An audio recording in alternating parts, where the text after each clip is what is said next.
안녕하세요. 밤이 깊었네요. 오늘 하루도 고생 많으셨죠? 편안하게 쉬면서 오늘 밤 따뜻한 옛날 이야기를 들어보세요. 옛날 옛적에 어느 한 겨울바람이 칼날처럼 살을 파고드는 조선의 깊은 산골짜기에 웅장한 기와집 한 채가 외로이 서 있었단다. 그곳은 임금님의 동생인 대군마마가 요양을 위해 머무는 별장이었다. 높은 담장은 세상을 위압하듯 솟아 있었고 겹겹이 쌓인 기와 지붕 위에는 하얀 눈이 두텁게 내려앉아 있었다. 겉보기에는 고요하고 평화로워 보이는 풍경이었으나 그 안에는 차가운 신분의 벽이 더 높게 쌓여 있었다. 넓은 부엌의 뒷마당, 살을 애는 듯한 북풍이 몰아치는 그곳에 그의 이름은 만석이었다. 30줄에 접어든 그는 남들보다 덩치가 크고 투박했지만 어딘가 잔뜩 위축된 모습이었다. 그의 얼굴 왼쪽 절반은 붉고 쭈글쭈글한 화상 흉터로 뒤덮여 있어 처음 보는 이들은 비명을 지르곤 했다. 만석은 꽁꽁 언 우물물에 손을 담가 수북이 쌓인 그릇들을 닦고 있었다. 손등은 이미 터져서 붉은 피가 배어나왔고 감각은 마비된 지 오래였다. 하지만 그는 불평 한마디 없이 묵묵히 그릇을 문질렀다. 입에서는 하얀 입김이 뿜어져 나와 허공에서 흩어졌다. 그때 부엌 안쪽에서 날카로운 고함 소리가 들려왔다. 이 웸병이 같은 놈, 아직도 설거지를 못 끝낸 게냐. 화려한 비단 옷을 입은 최 주방장이 뒷짐을 진 채 거만하게 걸어 나왔다. 그는 대군의 수라상을 책임지는 자로 권세가 대단했다. 만석은 화들짝 놀라 몸을 일으키려다 미끄러운 바닥에 휘청거렸다.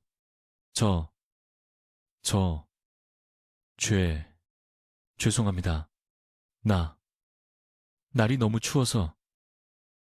만석의 입에서는 꽉 막힌 듯한 말들이 더듬더듬 흘러나왔다. 그는 흉측한 얼굴뿐만 아니라 이 말더듬이 때문에 더욱 천대받았다. 최 주방장은 코를 쥐며 만석을 벌레 보듯 쳐다보았다. 내 놈의 그 흉한 꼴을 보는 것만으로도 대군마마의 입맛이 떨어지실 게다. 썩 꺼져서 장작이나 패라. 감히 신성한 부엌 근처에 얼씬거리지 말고. 그는 만석의 정강이를 걷어찼다. 만석은 아무런 대꾸도 하지 못하고 고개를 숙였다. 억울함이 목구멍까지 차올랐지만 그는 그것을 꿀꺽 삼켰다. 그에게는 갈 곳도 반겨줄 가족도 없었다. 이 차가운 담벼락 안에서 숨쉬는 것만이 그가 할 수 있는 유일한 생존 방식이었다. 밤이 깊어지자 부엌의 불도 꺼지고 하인들도 하나둘 잠자리에 들었다. 하지만 만석은 잠들 수 없었다. 헛간 구석, 집동 속에 몸을 묻고 있던 그는 옆자리에서 들려오는 끙끙 앓는 소리에 귀를 기울였다. 어린 나인인 보미가 고열에 시달리고 있었다. 보미는 며칠 전부터 기침을 심하게 하더니 오늘은 물 한 모금 넘기지 못하고 쓰러져 있었다. 약을 구할 처지도 못 되었고 누구 하나 거들떠보지 않았다. 만석은 자리에서 일어나 조용히 부엌으로 향했다. 차가운 달빛만이 그의 길을 비췄다. 부엌에는 화려한 식재료들이 가득했다. 전복, 횟고기, 꿀에 절인 인삼들이 즐비했다. 그러나 만석은 그런 것에는 눈길도 주지 않았다. 그는 부엌 구석에 굴러다니는 못생긴 무 하나와 말린 표고버섯 몇 개를 집어들었다. 그는 다 꺼져가는 아궁이의 불씨를 조심스럽게 살렸다.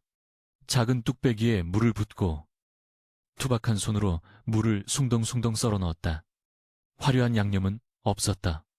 그저 굵은 소금, 한 꼬집과 정성, 그리고 누군가가 낫기를 바라는 간절한 마음뿐이었다. 보글보글 뚝배기에서 김이 피어오르며 구수한 냄새가 부엌을 채우기 시작했다. 그것은 비싼 고기 냄새처럼 기름지지도 향신료 냄새처럼 자극적이지도 않았다. 그저 흙내음을 품은 꽁꽁 온몸과 마음을 녹여주는 어머니의 품 같은 냄새였다. 만석은 국물을 조금 떠서 맛보았다. 혀끝에 닿는 순간 따뜻한 온기가 식도를 타고 내려가 얼어붙은 위장을 감싸 안았다. 비록 볼품없는 무국이었지만 그 안에는 생명이 담겨 있었다. 그는 서둘러 뚝배기를 쟁반에 받쳐들고 일어섰다. 바로 그 순간 부엌문이 벌컥 열리며 찬바람과 함께 최 주방장이 들이닥쳤다. 그는 야식을 찾으러 나온 듯했다. 최 주방장의 눈이 만석과 뚝배기를 번갈아 보더니 이내 험악하게 일그러졌다. 이 천한 놈이 감히 여기서 무엇을 하는 게냐. 만석은 사시나무 떨듯 떨며 뚝배기를 가슴에 품었다. 저 보미가 아파서 물만 끓였습니다. 그의 목소리는 두려움에 짓눌려 기어들어갔다. 최 주방장은 성큼성큼 다가와 만석의 멱살을 잡았다. 감히 대군마마의 부엌에서 도둑질을 해. 그리고 이 역겨운 흙냄새는 또 뭐란 말이냐. 최 주방장은 뚝배기를 빼앗아 바닥에 내동댕이 쳤다. 쨍그랑 뚝배기가 산산조각나며 뜨거운 국물이 차가운 바닥으로 쏟아졌다. 하얀 김이 피어오르는 무조각들이 흙바닥에 뒹굴었다. 만석은 바닥에 엎드려 깨진 조각들을 주워 담으려 했다. 손가락이 뜨거운 국물에 데었지만 그는 아픔조차 느끼지 못했다. 그저 보미에게 먹일 유일한 한 끼가 사라진 것이 서러울 뿐이었다. 이 더러운 놈, 내 놈의 손때 묻은 음식은 돼지에게 줘도 안 먹을 것이다. 당장 나가라. 내 눈앞에서 사라져.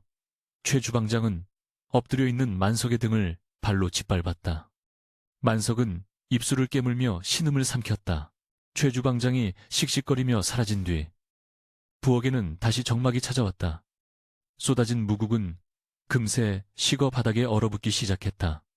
만석은 떨리는 손으로 바닥에 남은 국물을 손가락으로 찍어 입에 넣었다.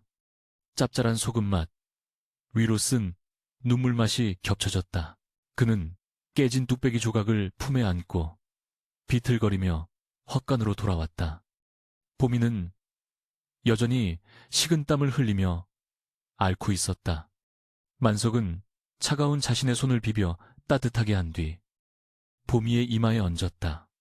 그의 눈에서 굵은 눈물방울이 뚝뚝 떨어져 집단 위로 스며들었다. 다음 날 아침 세상은 더욱 하얗게 변해 있었다. 밤새 내린 눈이 발목까지 차올랐다. 대군의 저택은 아침 준비로 분주했다. 기름 볶는 냄새와 고기 굽는 연기가 굴뚝마다 피어올랐지만 만석에게 배당된 몫은 없었다. 그는 아침밥도 먹지 못한 채 다시 도끼를 들고 장작 패는 곳으로 향했다. 텅, 텅, 도끼질 소리가 공허하게 산을 울렸다. 그의 배에서는 꼬르륵 소리가 났지만 그는 허리춤을 졸라맬 뿐이었다.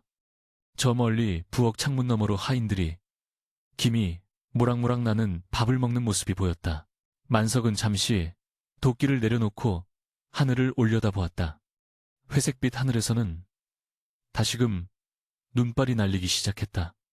나도 따뜻한 밥 한 그릇, 마음 편히 먹을 수 있는 날이 올까. 그의 소박한 꿈은 저 눈송이처럼 덧없이 흩날리는 듯했다. 그때 대군의 방 쪽에서 소란스러운 소리가 들려왔다. 의원들이 허둥지둥 뛰어다니고 나인들의 얼굴빛이 사색이 되어 있었다. 대군 마마가 위중하시다는 소문이 순식간에 하인들 사이로 퍼져나갔다. 긴장감이 저택을 감쌌다. 최 주방장은 안절부절 못하며 부엌을 서성였다. 대군 마마께서 며칠째 수라를 들지 못하신다. 천하의 진미를 다 올려도 소용이 없으니 내 목이 달아날 판이야. 그는 하인들에게 화풀이하며 고래고래 소리를 질렀다. 만석은 그 소란 속에서 묵묵히 자신의 일을 했다. 하지만 그의 머릿속에는 오직 하나, 음식에 대한 생각뿐이었다. 아프실 때는 화려한 것이 아니라 속을 편안하게 해주는 것이 필요한데 그의 투박한 손은 무의식적으로 허공에서 무언가를 젓는 시냅을 했다. 그는 알고 있었다. 흙에서 자란 뿌리의 힘을, 바람을 맞고 자란 잎사귀의 생명력을, 그리고 그것을 어떻게 다루어야 병든 몸과 마음을 위로할 수 있는지를. 하지만 아무도, 그 누구도 천한 장작 패기꾼의 말 따위는 들으려 하지 않을 것이다. 오후가 되자 눈보라는 더욱 거세졌다. 세상은 온통 하얀 감옥처럼 변해갔다. 만석은 장작을 한가득 안고 부엌 뒤편으로 가다가 문틈으로 새어나오는 한숨 소리를 들었다. 그것은 대군을 간호하던 늙은 상궁의 탄식이었다. 이러다간 곡기를 끊으신 지 벌써 사흘이야. 억지로라도 드시게 해야 하는데 냄새만 맡아도 구역질을 하시니 원. 상궁의 말에 최 주방장은 땀을 뻘뻘 흘리며 변명하기 급급했다. 제가 산삼을 넣은 죽을 다시 끓여보겠습니다. 만석은 잠시 망설였다. 나서면 안 된다는 것을 뻔히 알면서도 굶주림과 고통이 무엇인지 뼈저리게 아는 그는 가만히 있을 수 없었다. 그는 품속에서 아까 몰래 챙겨둔 보리 한 줌을 만지작거렸다. 그의 심장이 쿵쿵 뛰었다.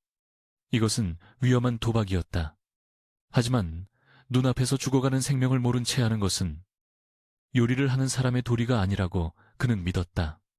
비록 아무도 그를 요리사라 불러주지 않았지만 그의 영혼만은 진정한 요리사였다. 그는 주위를 살폈다. 모두가 대군의 방 쪽으로 몰려간 틈을 타 만석은 조용히 부엌의 작은 화구 앞으로 다가갔다. 그는 보리를 맷돌에 거칠게 갈았다. 그리고 맑은 물에 넣고 천천히, 아주 천천히 저어가며 끓이기 시작했다. 타닥타닥, 장작 타는 소리와 함께 구수한 보리 내음이 아주 옅게 피어올랐다. 그것은 화려하지 않았으나 깊은 산속의 옹달샘처럼 맑고 순수한 향기였다. 만석의 눈빛이, 흉터로 일그러진 그의 얼굴이 불빛을 받아 기이할 정도로 엄숙해 보였다. 그 순간 만석은 더 이상 천대받는 하인이 아니었다. 그는 불과 물, 그리고 곡식을 다루어 생명을 빚어내는 예술가였다. 솥 안에서 끓고 있는 것은 단순한 보리죽이 아니라 누군가를 살리고자 하는 그의 간절한 기도였다. 하지만 그 평화로운 시간은 오래가지 못했다. 등 뒤에서 느껴지는 서늘한 기운에 만석은 천천히 고개를 돌렸다. 그곳에는 싸늘한 눈빛에 최 주방장이 서 있었다. 그의 입가에는 비릿한 비웃음이 걸려 있었다. 호, 쥐새끼가 또다시 기어 들어왔구나. 최 주방장의 목소리가 낮게 깔렸다. 폭풍 전야의 고요함처럼 부엌 안의 공기가 차갑게 얼어붙었다. 만석의 손에 들린 국자가 미세하게 떨렸다. 이제 곧 닥쳐올 비극을 예감한 듯 밖에서는 거센 바람이 문풍지를 세차게 흔들어댔다. 최 주방장의 호통 소리가 부엌의 천장을 찌를 듯이 울려 퍼졌다. 네 이놈, 감히 대군마마의 수라에 그 더러운 손을 대려 하다니 내 놈이 정녕 목숨이 아깝지 않은 게냐. 최 주방장은 끓고 있는 솥단지를 가리키며 험악하게 눈을 부라렸다. 만석은 솥단지를 온몸으로 가로막으며 바닥에 무릎을 꿇었다. 주방장님, 제발 한 번만 맛을 보게 해주십시오. 대군 마마께서 미움조차 넘기지 못하신다면 이 묽은 보리죽이 목을 축이는 데는 도움이 될 것입니다. 그의 목소리는 공포에 질려 떨리고 있었지만 눈빛만은 간절했다. 만석은 알고 있었다. 화려한 기름기와 강한 향신료가 병든 위장을 얼마나 괴롭히는지를. 지금 대군에게 필요한 것은 혀를 즐겁게 하는 맛이 아니라 지친 속을 달래줄 어머니의 손길 같은 음식이었다. 하지만 최 주방장에게 만석의 진심은 그저 건방진 아집으로 보일 뿐이었다. 이 천한 것이 어디서 훈계를 하려들어 최 주방장은 신고 있던 가죽신으로 만석의 어깨를 강하게 걷어찼다. 만석은 비명도 지르지 못한 채 옆으로 나뒹굴었다. 최 주방장은 씩씩거리며 솥단지를 들어올려 바닥에 엎어버렸다. 쏴! 하얀 김을 내뿜던 보리죽이 차가운 흙바닥으로 쏟아져 내렸다. 그것은 마치 만석의 짓밟힌 마음처럼 처참하게 흩어졌다. 구수한 냄새가 비릿한 흙냄새와 뒤섞여 사라져갔다. 여봐라, 이놈을 당장 끌어내라. 대군마마의 신성한 음식을 오염시키고 주제도 모르고 날뛰은 죄를 물어라. 최 주방장의 고함에 밖에서 대기하던 건장한 하인들이 우르르 몰려들어왔다. 그들은 거친 손길로 만석은 질질 끌려나가면서도 바닥에 쏟아진 죽을 바라보았다. 아까운 곡식, 누군가를 살릴 수도 있었던 생명의 기운이 허무하게 식어가고 있었다. 아니 됩니다. 저것은 약인데. 그의 중얼거림은 하인들의 욕설에 묻혀버렸다. 저택의 뒷마당에는 형틀이 놓여 있었다. 하인들은 만석을 형틀에 묶고 몽둥이를 들어올렸다. 퍽퍽 둔탁한 타격음이 눈보라치는 밤 공기를 갈랐다. 살이 터지고 뼈가 울리는 고통이 전해져 왔지만 만석은 이를 악물고 비명을 참았다. 그는 육체의 고통보다 마음의 고통이 더 컸다. 평생을 남을 위해 헌신하고 싶었으나 세상은 그의 흉측한 얼굴과 낮은 신분만을 보았다. 그의 손에 담긴 정성은 오물 취급을 받았고 그의 진심은 독이 되어 돌아왔다. 이놈을 당장 대문 밖으로 내쳐라. 다시는 이 근처에 얼씬도 하지 못하게 해. 최 주방장의 마지막 명령이 떨어졌다. 피투성이가 된 만석은 짐짝처럼 들려 대문 밖 눈밭에 내던져졌다. 쿵 하는 소리와 함께 육중한 대문이 굳게 닫혔다. 세상은 온통 어둠과 눈보라뿐이었다. 만석은 눈밭에 엎드린 채 한동안 움직이지 못했다. 차가운 눈이 그의 뜨거운 상처를 덮으며 녹아내렸다. 감각이 서서히 사라져갔다. 이대로 잠들면 편안해질 것 같다는 유혹이 그를 감쌌다. 하지만 그때 저 멀리서 희미한 소리가 들려왔다. 휘잉, 휘. 바람소리와는 다른 끊어질 듯 이어지는 애달픈 선율이었다. 그것은 피리 소리였다. 마치 누군가가 자신의 영혼을 깎아 불어내는 듯한 처연한 소리였다. 만석은 힘겹게 눈을 떴다. 저 소리는 무엇일까? 그는 무언가에 홀린 듯 상처 입은 몸을 이끌고 소리가 나는 쪽으로 기어가기 시작했다. 손톱이 깨지고 무릎이 까져도 멈출 수 없었다. 그 소리가 자신을 부르고 있는 것만 같았다. 얼마나 기어갔을까? 산 중턱, 덩굴과 잡초에 뒤덮인 낡은 성황당이 눈에 들어왔다. 지붕은 반쯤 무너져 있었고 기둥은 썩어가는 폐가였다. 피리소리는 그 안에서 흘러나오고 있었다. 만석은 떨리는 손으로 문을 밀고 들어갔다. 성황당 안은 바깥보다 조금 덜 추울 뿐 냉기가 감돌기는 마찬가지였다. 그곳의 구석진 자리에 누더기를 걸친 한 노인이 앉아 있었다.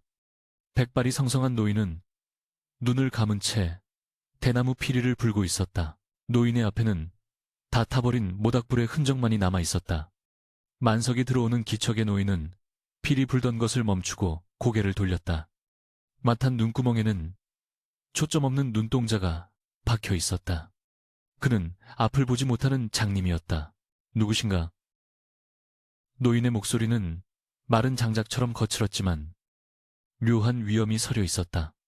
만석은 대답하려 했으나 목이 메어 말이 나오지 않았다. 대신 털썩 하고 바닥에 쓰러지고 말았다. 노인은 지팡이로 바닥을 더듬어 만석에게 다가왔다. 거친 손이 만석의 얼굴과 몸을 더듬었다. 와, 산송장이 다 되었구먼. 지독한 매를 맞고 쫓겨난 게야. 이 추운 날 갈 곳 없는 영혼이 또 하나 늘었어. 노인은 품속에서 낡은 호리병을 꺼내 만석의 입에 대주었다.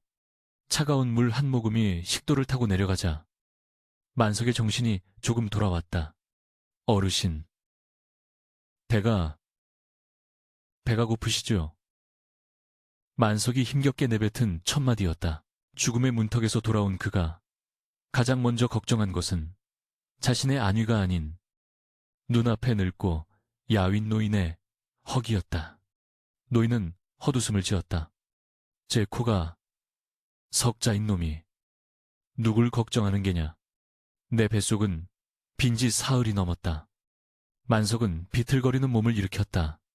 그의 눈에 성황당 구석에 놓인 깨진 옹기 그릇과 누군가 제물로 바치고 간 말라비틀어진 보리 몇 개가 들어왔다. 요리사의 본능이 고통을 잊게 했다.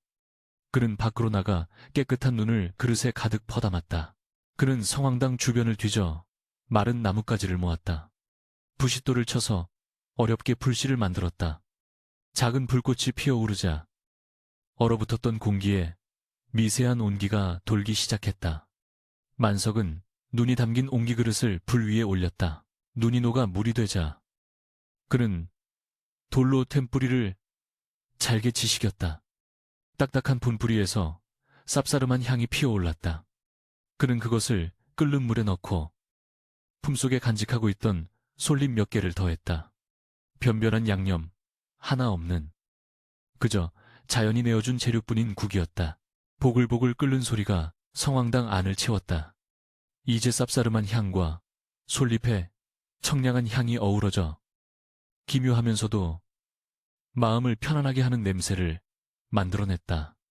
만석은 나뭇가지를 깎아 만든 젓가락으로 국물을 휘저으며 정성을 쏟았다.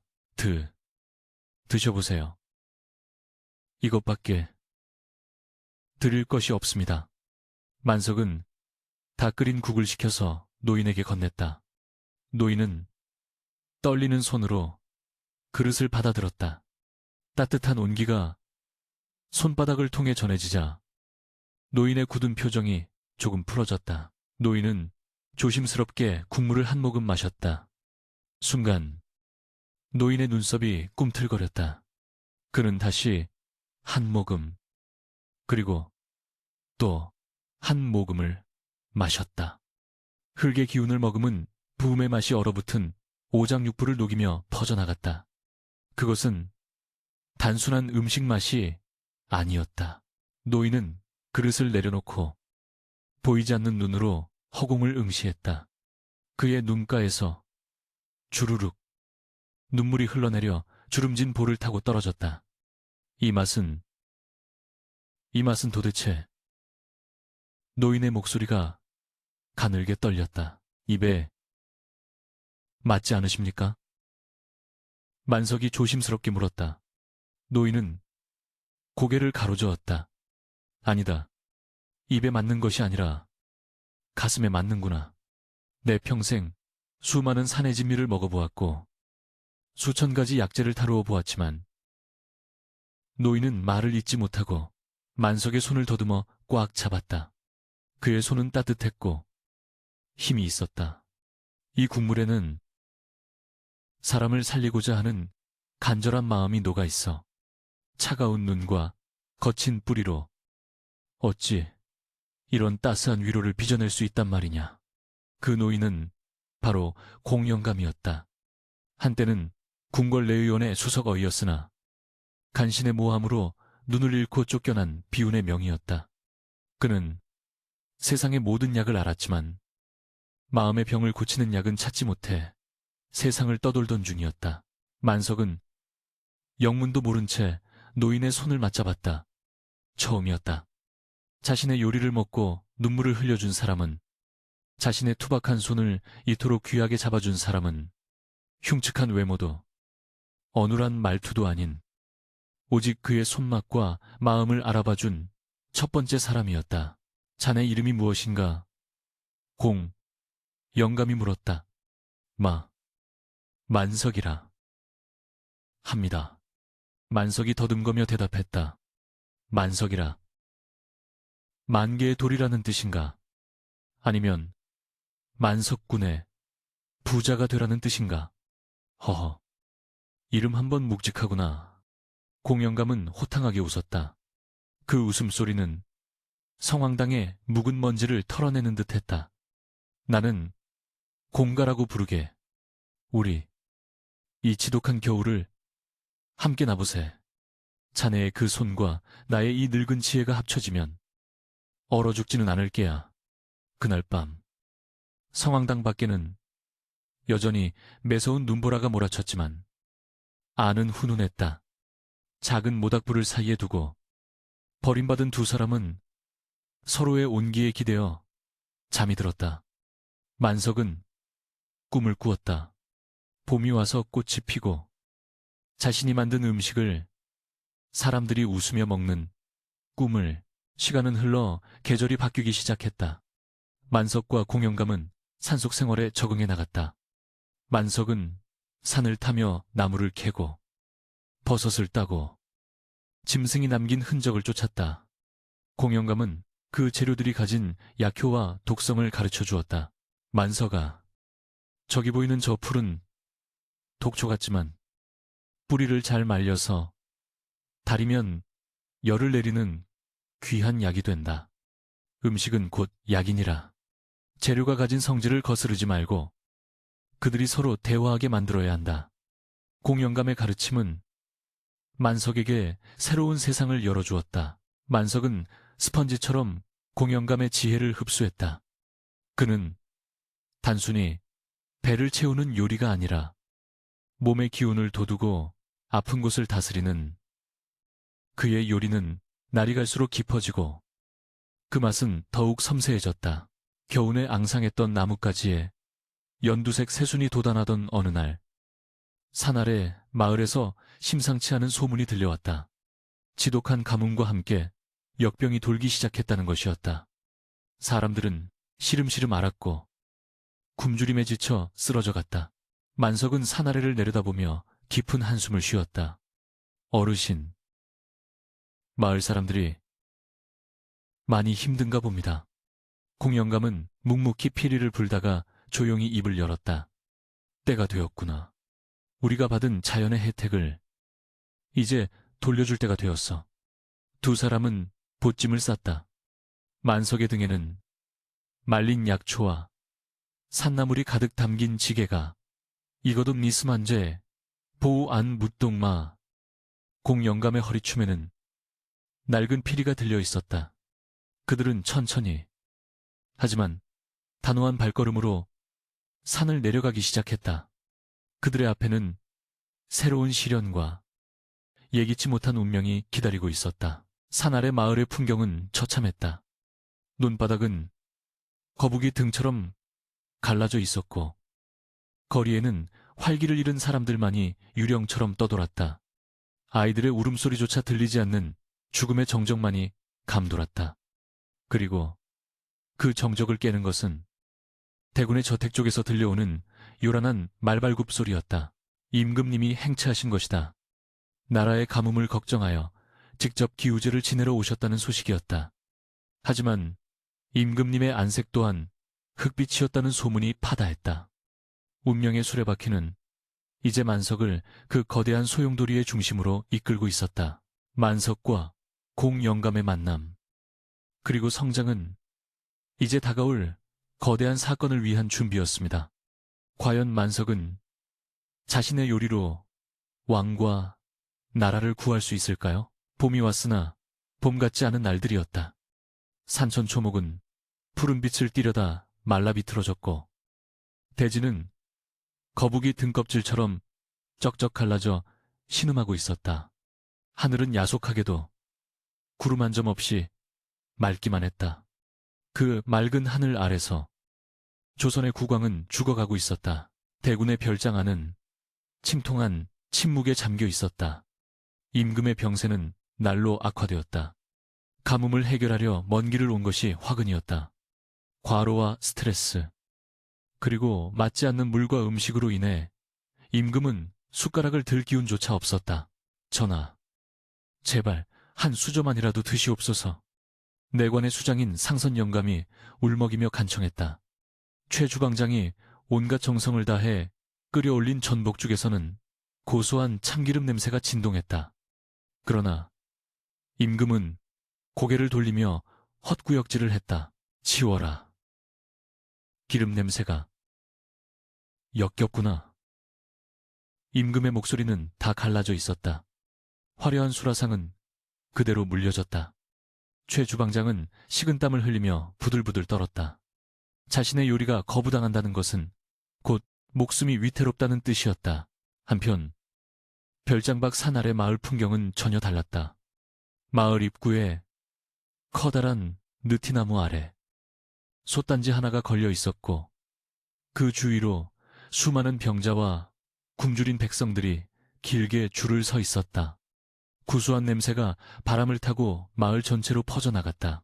만석은 땀을 뻘뻘 흘리며 솥단지를 젓고 있었다. 흉측한 얼굴에 숙검정까지 묻어 몰골은 말이 아니었지만 그의 눈빛은 그 어느 때보다 빛났다. 그의 곁에는 공영감이 바위에 걸터 앉아 피리를 불며 사람들의 지친 마음을 달래주고 있었다. 자, 천천히 드세요. 체하지 않게. 만석은 따뜻한 죽 한 그릇을 꼬마 아이에게 건넸다. 산에서 캔 둥글레와 미, 그리고 마을 사람들이 십시일반 모아온 잡곡으로 끓인 죽이었다. 화려한 양념은 없었지만 깊고 구수한 맛이 일품이었다. 죽을 먹은 사람들의 얼굴에 혈색이 돌기 시작했다. 며칠을 알아누웠던 노인이 자리를 털고 일어났고 젖이 나오지 않아 울던 어미의 품에서 아이가 방긋 웃었다. 사람들은 만석을 보며 수군거렸다. 하늘에서 내려온 의원님이야. 음식으로 사람을 살려.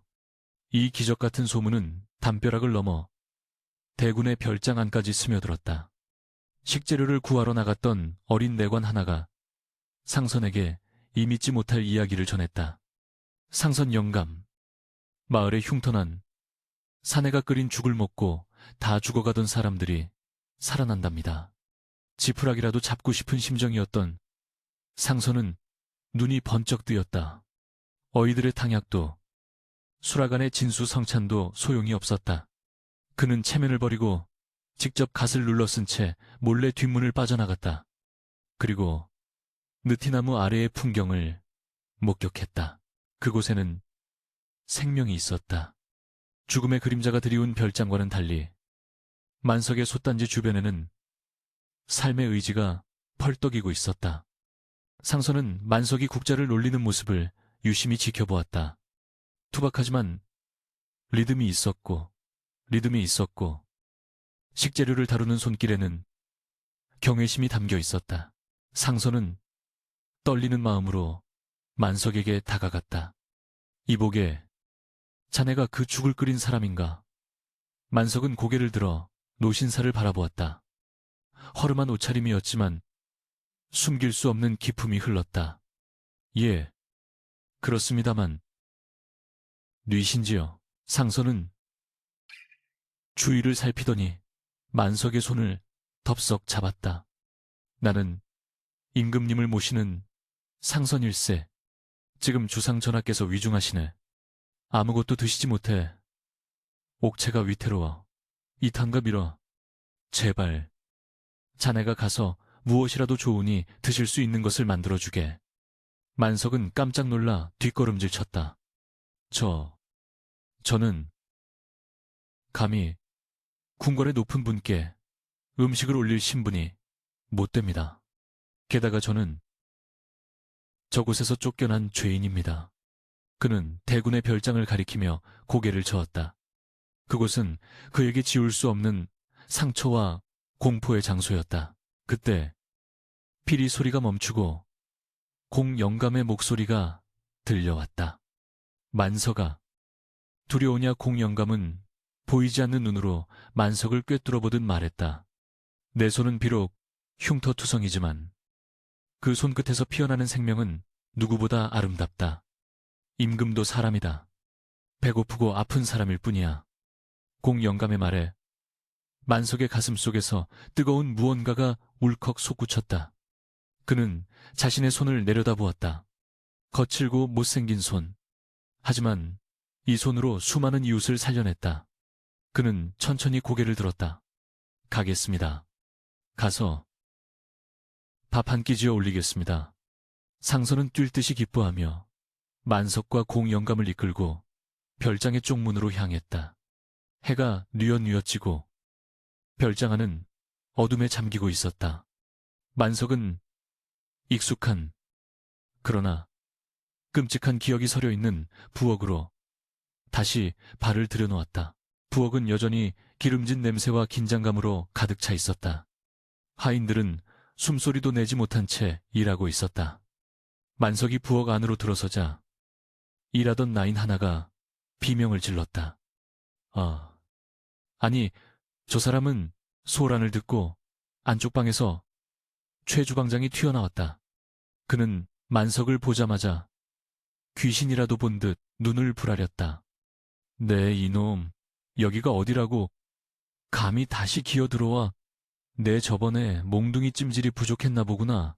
최 주방장은 당장이라도 만석을 칠 기세로 달려들었다. 그러나 만석은 피하지 않았다. 예전 같으면 바들바들 떨며 엎드렸겠지만 지금의 그는 달랐다. 그는 수많은 생명을 살려낸 요리사였다. 그의 뒤에는 상선이 버티고 있었다. 멈추시오. 상선의 섯을 퍼런 호통이 부엌을 갈랐다. 최 주방장은 그제야 상선을 알아보고 황급히 엎드렸다. 상선 영감마님. 어찌 이런 천한 놈과 함께. 상선은 차갑게 그를 내려다보았다. 전하의 명이시다. 이자에게 수라간을 맡길 것이니 너는 물러가라.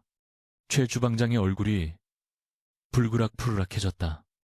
영감마님, 그게 무슨 말씀이십니까? 저런 근본 없는 놈에게 옥체를 맡기시다니요. 저놈은 대군마마를 독살하려다 쫓겨난 놈입니다. 그는 끝까지 악을 썼다. 만석이 천천히 앞으로 나섰다. 그의 절뚝거리는 발걸음 소리가 부엌 바닥을 울렸다. 그는 최 주방장의 눈을 똑바로 쳐다보았다. 독살이라니요. 저는 그저 아픈 사람에게 필요한 밥을 지었을 뿐입니다. 음식은 권세과 시용이 아니라 생명을 잇는 약이어야 합니다. 만석의 말은 더 이상 더듬거리지 않았다. 목소리에는 단단한 확신이 차 있었다. 최 주방장은 기에 눌려 뒷걸음질 쳤다. 이 흉물스러운 놈이.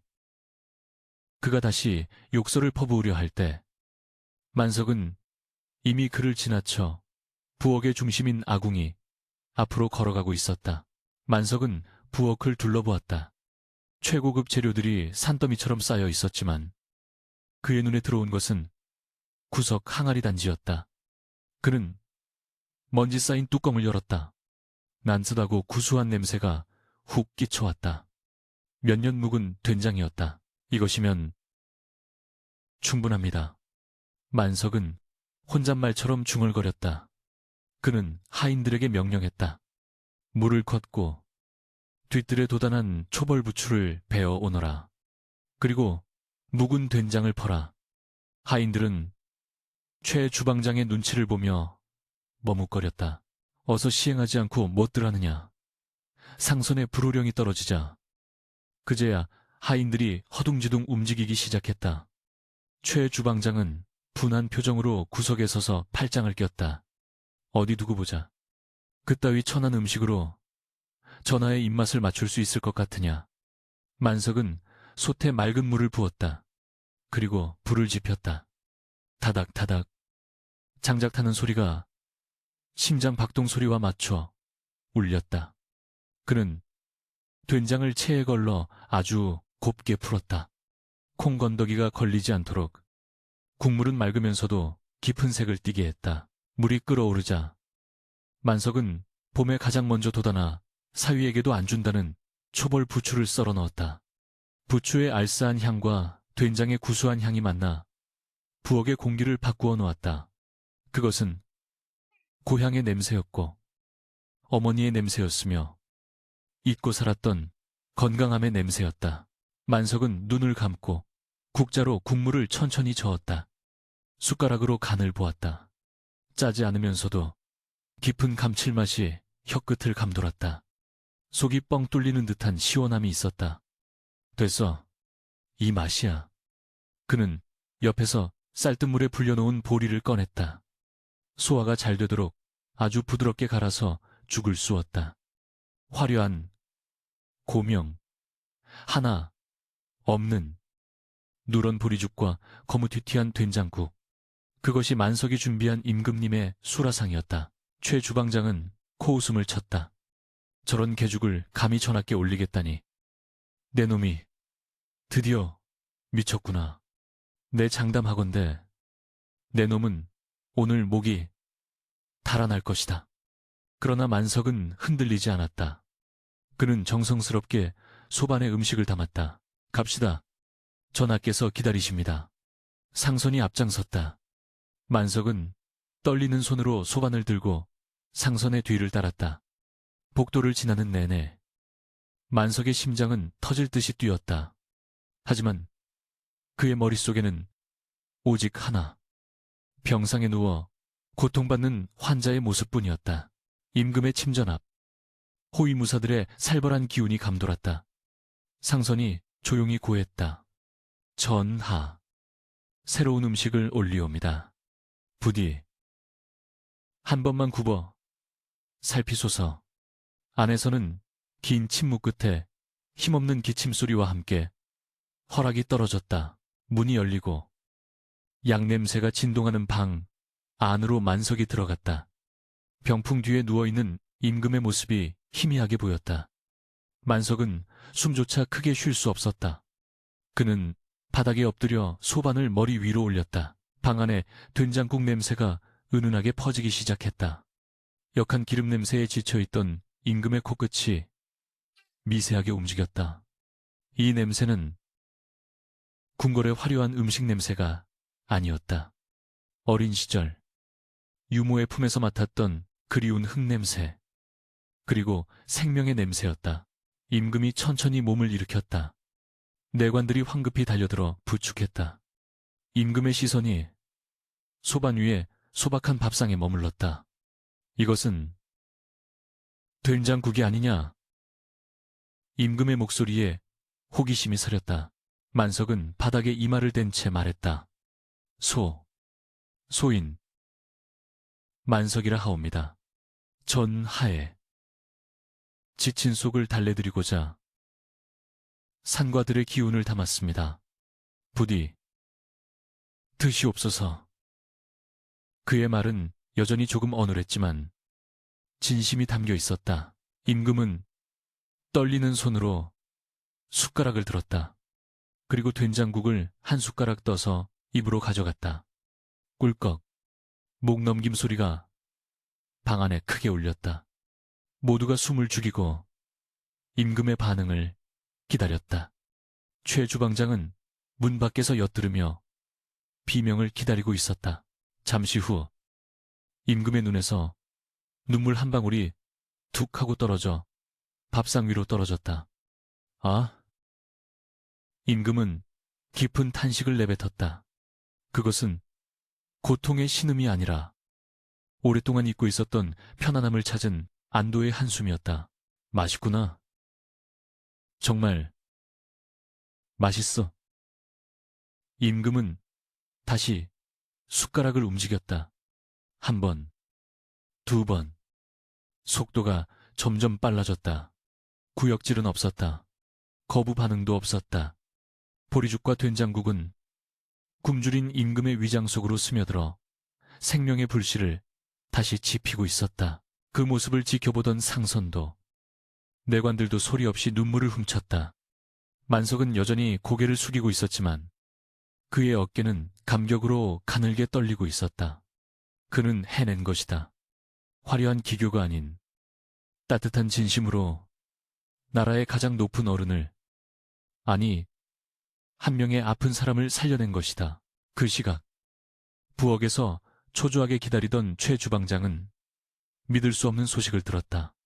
전하께서 수라를 다 비우셨다. 내 국물 한 방울 남기지 않으셨어. 하인들의 환호성이 터져나왔다.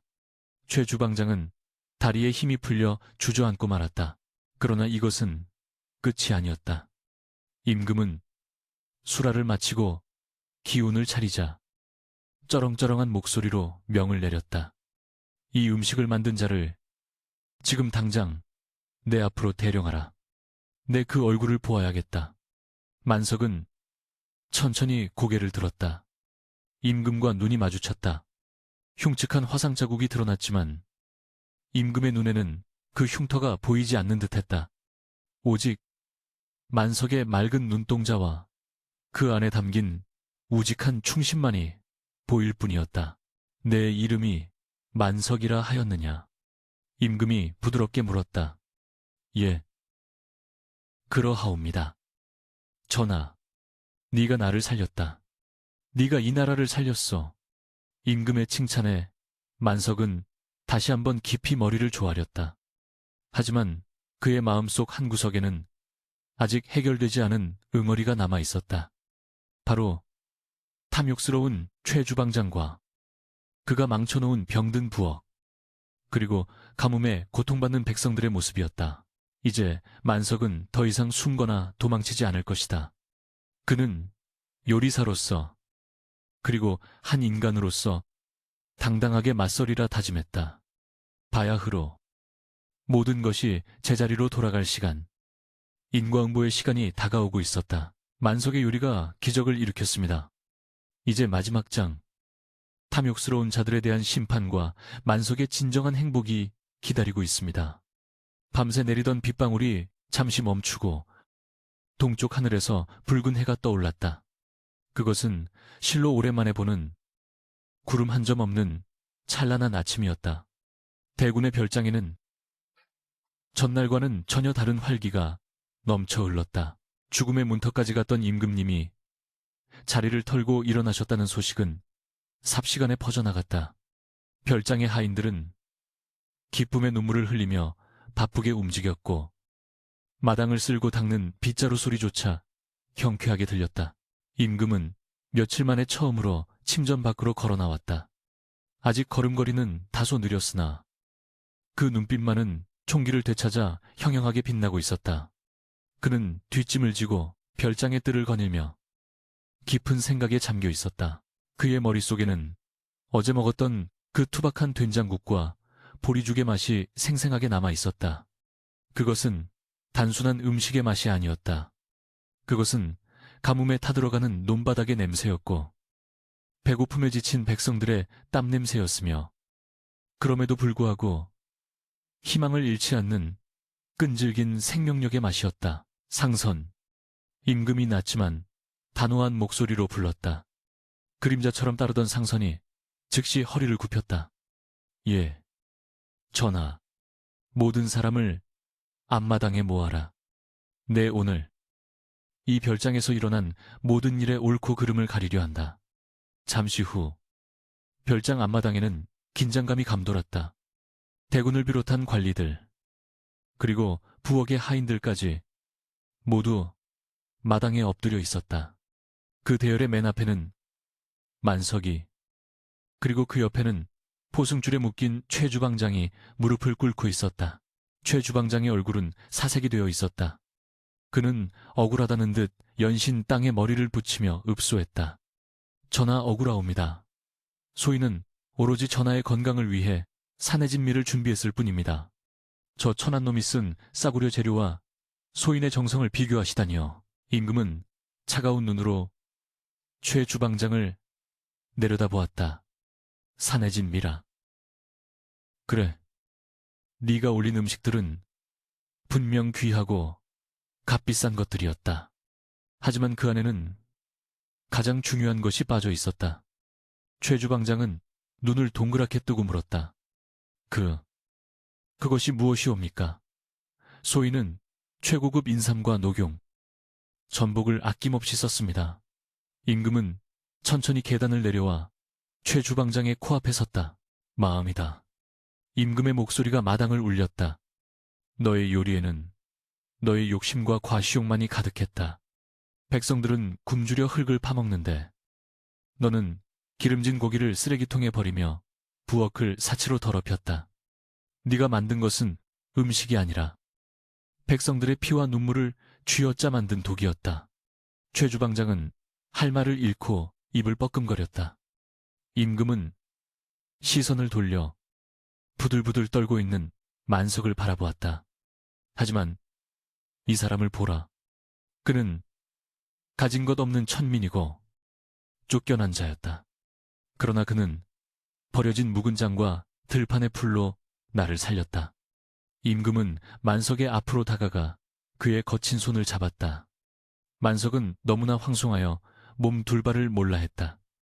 이 투박한 손에는 나를 살리고자 하는, 아니 굶주린 사람을 먹이고자 하는 순수한 연민이 담겨 있었다.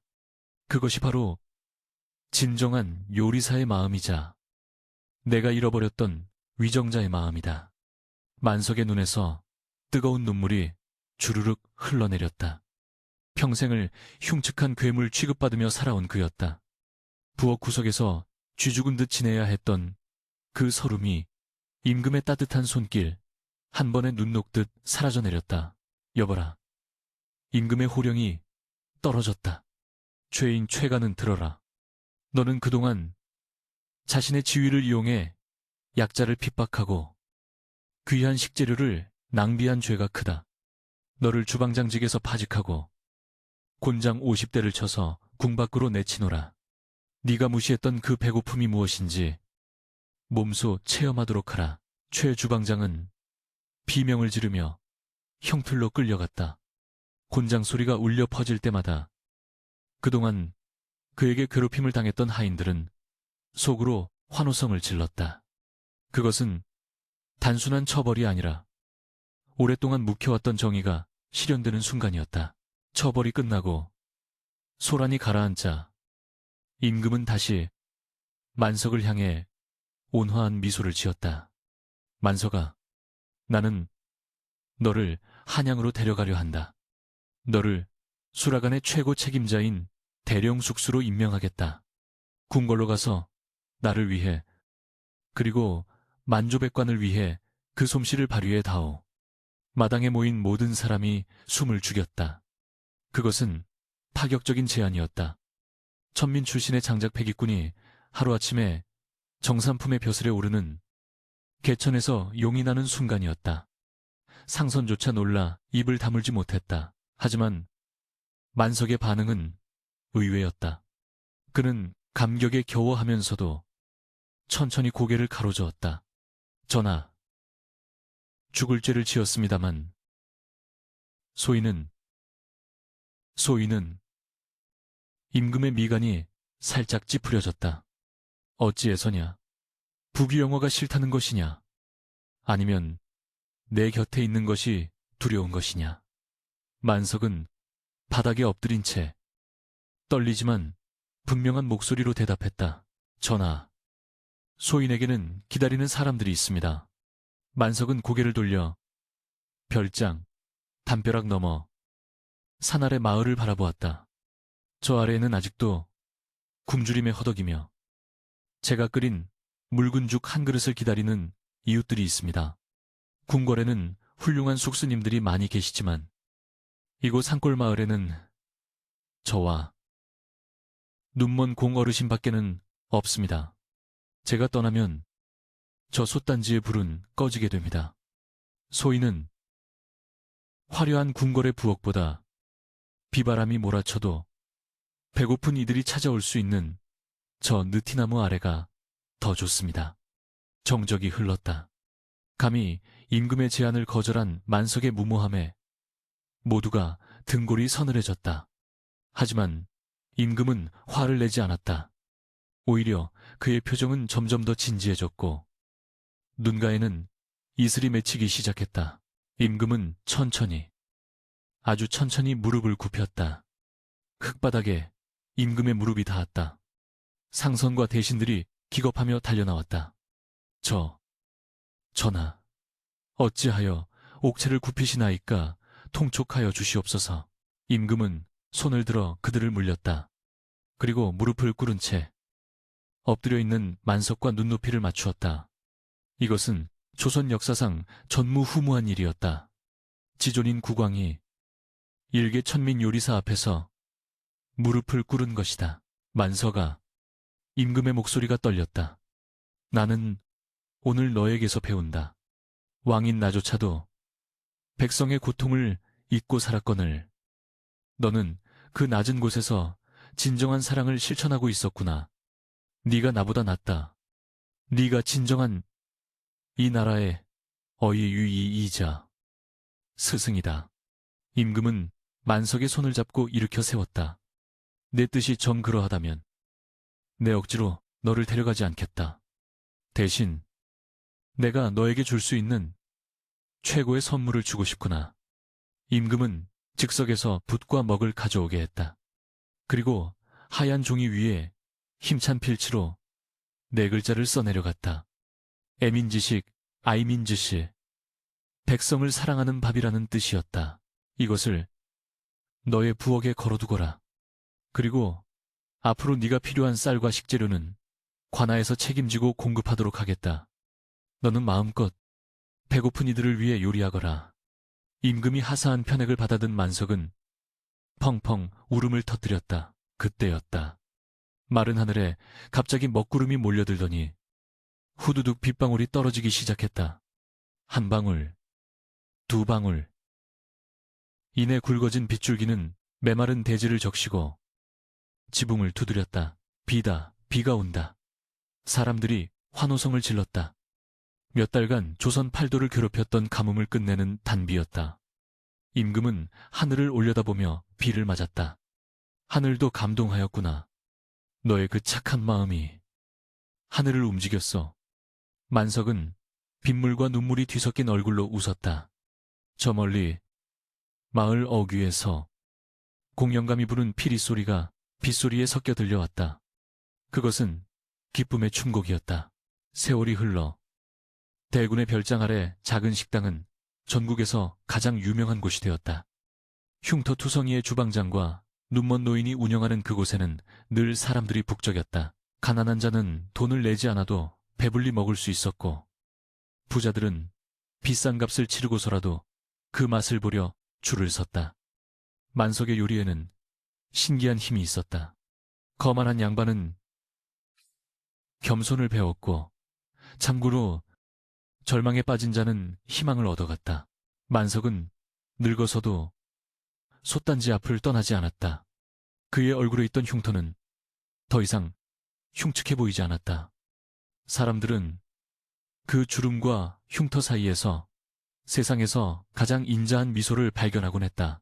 어느 눈 내리는 겨울밤, 백발이 된 만석은 따뜻한 아랫목에 앉아 어린 손님들에게 옛 이야기를 들려주곤 했다. 자신이 어떻게 왕을 만났는지, 그리고 어떻게 왕이 자신 앞에 무릎을 꿇었는지.